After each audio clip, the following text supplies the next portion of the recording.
Kamusta mga ate, kuya, beshi? Si Chari po ito mula sa The Sun, Moon, Stars, PH Tarot. Ipapaalam ko lang po na ito po ay isang general read o pangkahalatang pagbabasa at maaring hindi lahat ay magtugma sa inyong sitwasyon. I-check din nyo ang inyong Moon, Rising at Venus sign. Baka doon mas tumugma ang read para sa inyo. At kung ang mensahe ay tama sa inyo, paki-like lang po at mag-subscribe kung hindi pa ninyo ito ginagawa. Okay, mag-umpisa na po tayo.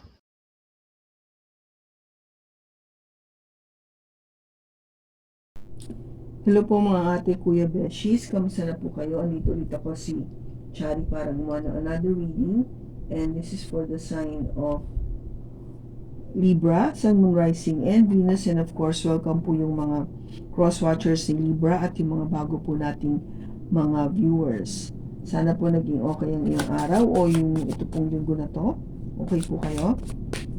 So, tingnan natin ngayon kung ano yung mensahe or energy or enerhiya na ating pong mababasa para sa Libra at para sa yung person. Okay, ang nag-flip dito ay ghosted.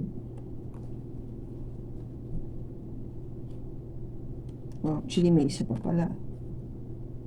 So, dalawa siya nag-flip. Yung isa, ghosted. I'm sorry to disappear. I needed to get away and clear my head. Okay. So, mali siya kasi gusto lang niyang mapag-isa, no? Maayos yung kanyang makapag-isip ng mabuti. Yun yung basically kung bakit lang siya nawala. And then lost, no? I feel lost without you, no? Na-realize niya na nag-iisa siya at nag-iisip tungkol sa iyo is parang hindi tama o hindi kompleto yung kanyang buhay kung wala ka, no? So magandang nangyari na pag-ghost sa iyo na nawala siya for a while kasi meron siya na-realize na ikaw pala yung tao na nagbibigay ng fulfillment sa kanya, no? Yung kaligayahan kung bakit pakiramdam niya buo siya, no? Complete. Kaya nung nawala ka o umalis siya sa piling mo, pakiramdam niya may kulang. Ikaw yun, Libra. Okay? So, tignan natin kung ano yung makikita natin sa tarot.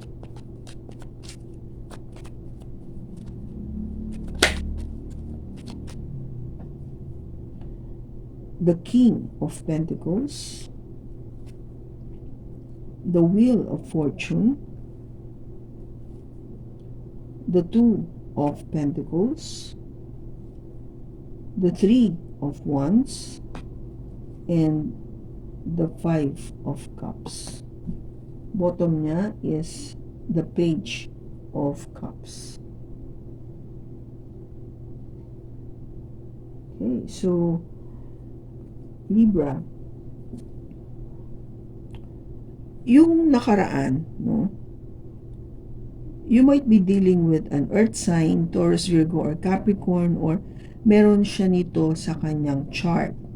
So, if you are dealing with a earth sign, this signifies kasi yung King of Pentacles is somebody na secure, stable, financially, no? And practical, determined person, magaling siyang isang family man, a leader, a boss, no? Yung talagang wala kang ipangangamba kasi very responsible siya sa kanyang trabaho at sa kanyang pamilya, no? Yung talagang nakatutok siya na maging mabuti yung takbo ng buhay, lalo na pagdating sa kanyang pagtanda, no? Hindi lang siya kundi pati mga mahal niya sa buhay. Kaya nga yung feeling of stability and security is priority yan sa kanya. And paano niya na-achieve yun? Because this person works very hard. No? Trabaho lang siya, trabaho talaga, nag-earn siya ng maraming pera as much as possible para pagdating ng panahon na gusto niya na mag-retire, gusto niya na mag-relax, nakapag-ipon na siya.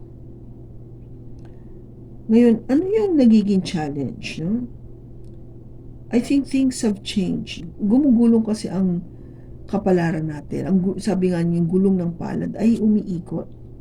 Minsan nasa ibabaw, minsan nasa ilalim. Diba? So, depende kung nasa na ngayon yung kapalaran. Kung ikaw ay nakakaranas ng hirap ngayon, syempre wala nang ibang pupuntahan niya kundi pataas muli. Diba? Pero kung ikaw ay nandito na sa taas, may pagkakataon na yan ay bababa. Kasi may mga bagay na kailangan mong matutunan o ma-experiensya for reasons for you to learn. And then eventually, wag natutunan mo na yan, tataas yan ulit. Okay? But usually, this wheel of fortune appears in terms of your favor.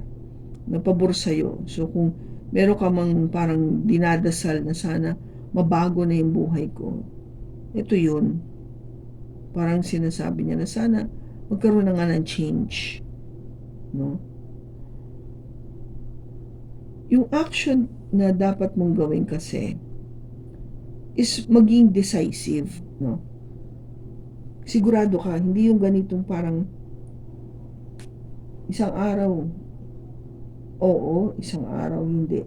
Ito kasi yung enerhiya na parang, di ba parang ginajuggle mo. You're trying to balance things. But here, hindi mo makitang balance. It's not equal. May isang mas mataas, may isang mas mababa. So, ibig sabihin, may mas binibigyan ka ng oras kesa dun sa isa. Kaya nga ginajuggle mo, di ba? Kaya, yung action mo dapat, ang sinasabi dito is, balansehin mo, be balance. Yung patas lang, yung tama lang, yung kung ba sa pagtimpla, tamang-tama lang. Equal. Kasi ayaw mo na talagang you've been waiting for this maybe person. Kasi kung ginost ka niya, kung ikaw to Libra, na ginost, siya yung nawala, yung person mo nawala, o ikaw yung umalis, yung person mo na iwan, yung feeling kasi na parang kailangan siya babalik. Gusto mo siyang bumalik. Ito yung 3 of Wands na parang you're waiting for that particular person to come back or for that opportunity to come in again sa buhay mo. Ito yun eh.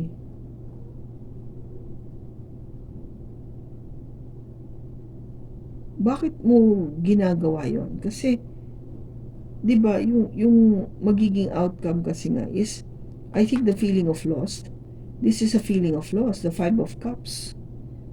Yung feeling na may regret ka, nang hinayang ka, kasi umalis ka nga, nawala ka. Either ikaw yung umalis o ikaw yung nawala. Or ikaw yung iniwan. May feeling pa rin ganun eh, na bakit nga ba nangyari to? Parang sayang yung pagkakataon, sayang yung relationship na yun. Sayang yung person, kasi okay pa naman siya. Or sabihin natin na hindi ko kasi binigyan ng halaga eh. O nagkulang ako sa pagbibigay ng love and attention. Kasi naging busy ako sa ibang bagay. Mga ganun. Dumadating yan, syempre at the end, sa dulo. Kailan ba ang pagsisisi? Di ba normally sa dulo? Kung kailan nangyari na ang nangyari. Tsaka mo lang maiisip na magkamali talaga ako, sayang. Sana wag ganun. No? Sana wag nating paratingin yung ganitong klaseng energy na sa dulo pa tayo manghihinayang. Kasi kaya nga sinasabi dito no? 'Di ba? Balansehin mo na lahat para maging maayos. Maybe because of this action, kaya nagkaroon dito ng regret. Diba? Because you're not giving equally sa relationship na to. Kaya, nangyari, ayan, merong umalis, may nawala, kaya nag-iintay, no? May nag-iintay. Ano bang iniintay niya? Yung message ng pagmamahal. Okay? Kasi syempre, gusto mo na magkabalikan kayo. Gusto mo na maging kayo muli. Diba? Yun yung iniintay mo na bumalik siya. Kasi, na-realize mo nga na bali wala pala tong buhay ko to kung wala siya. Alam mo yun? Parang, what is this life for without that person in my life? Without that love in my life? Ganun yung dating. Okay? So, tingnan natin. Bakit andito yung Wheel of Fortune?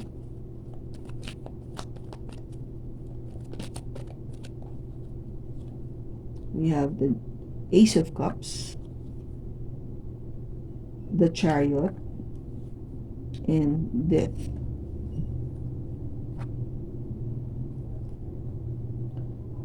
So, yung pagbabago na mangyayari would be something to do with a new love, that you will be moving forward because there will be an ending, na magkakaroon ng ending yung relationship. Okay? So, parang ang inaano mo is magkaroon ng panibagong relationship kasi gusto mo nang mag-move forward. Kasi hindi mo na nakikita na meron pang pag-asa yung relationship na to. Kaya parang magbabago na talaga siya. Iikot na, magkakaroon na ng change yung kapalaran ng inyong buhay. Bakit andito yung Two of Pentacles?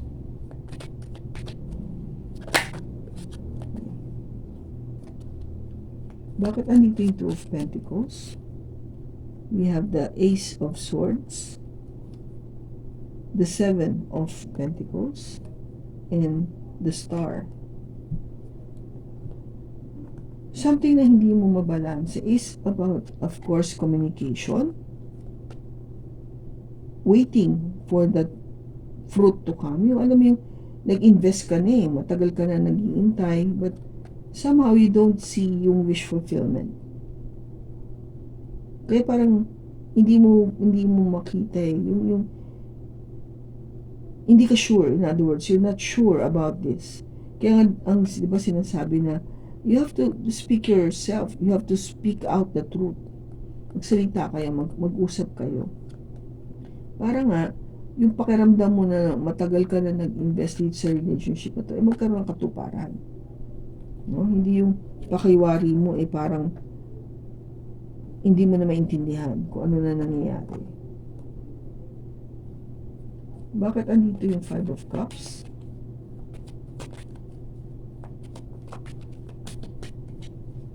You have the Ten of Swords, the Six of Swords, and the Emperor. Ano yung nire-regret mo? Kasi, ito, nire-regret ko kasi nagkaroon nga ng ending. Ito na yung ending.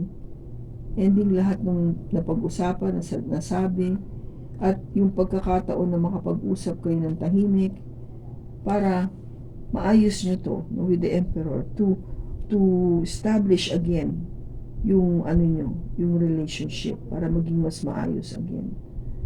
Yun yung sanang gusto mo. Kasi pakiwari mo parang nawala na talaga nawala. Na-realize mo na siya pala yung siya yung nagbibigay ng lahat para sa'yo. Kasi the Emperor is somebody na talagang who is matured, who is know how to be a leader, know how to plan, determine, ganun.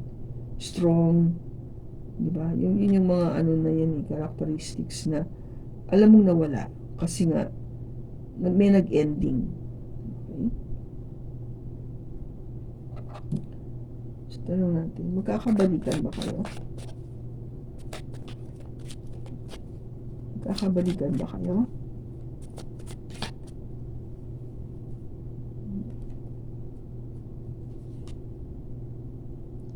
Says you know. Hindi. May ano kung ba parang siguro na-realize din ng person mo na worth pa ba ito balikan? Parang binaliwala naman ako. Alam mo, if somebody ghosted you, umalis talaga siya na wala. Kasi di ba parang pinaparating ng person na yun na ng ghost na hindi ka naman ganun ka-importante sa akin Masakit kasi yung feeling na bigla na lang nawala. Nang walang pasabi-sabi. Diba?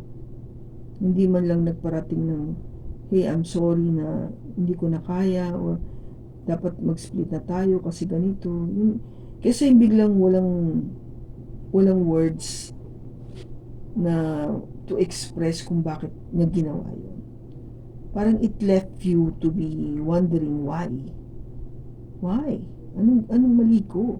Parang minsan ibabalik mo sa sarili mo, may mali ba akong ginawa? Bakit siya nawala? Which is not fair. Kasi paano kung wala ka naman talagang ginagawang mali? Siya pala yung may problema. Diba? Isip ka tuloy na isip. You don't know. Wherein dapat you deserve that explanation. Kaya kung gabay, it's his or her loss, not yours. Yung mga ganun dating. Ito yung parang, yung feeling I feel lost without you. Parang pakiramdam ko dyan is karma. It's karma. Kung hindi pa ito nangyayari sa'yo, Libra, kailan ito mangyayari?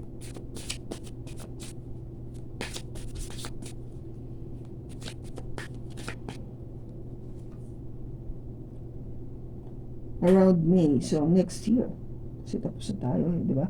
July na tayo, so maybe around next year. Okay? So, kung kanino mang Libra tong energy na nakuha natin sa pagbasa na to, maraming salamat sa pagsama mo sa akin. Sana nakatulong ito ng malaki sa'yo. Sa susunod po muli, ingat ka and God bless.